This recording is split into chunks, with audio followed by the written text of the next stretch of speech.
In today's video, I'm going to be showing you how to change Safari language on iPhone. To change your Safari language on iPhone, this is what you can do. The first thing I want you to do, I want you to go to your settings on your iPhone.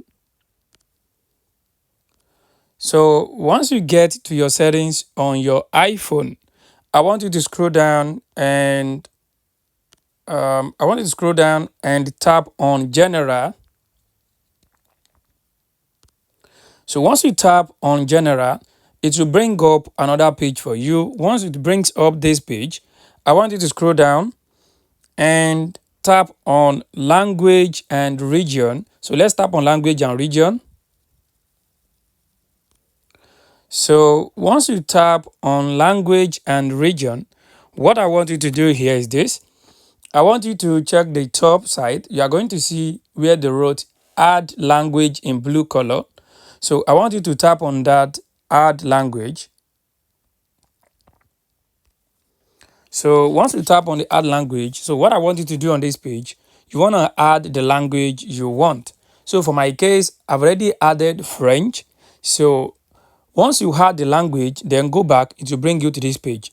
So as you can see, at the top here, we have preferred languages.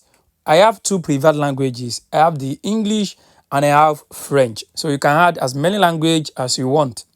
So this is what I want you to do now to be able to prioritize the language for your Safari.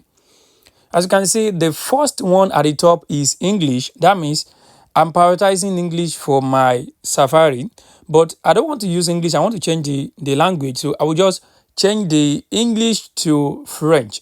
That is, I will just tap on it and drag it to the top. So any language that is at the top, that is at number one, that tells Safari that use this language that is in number one. So guys, this is what you can actually do to actually change the Safari language on your iPhone. I hope this video helped you. Thanks for watching.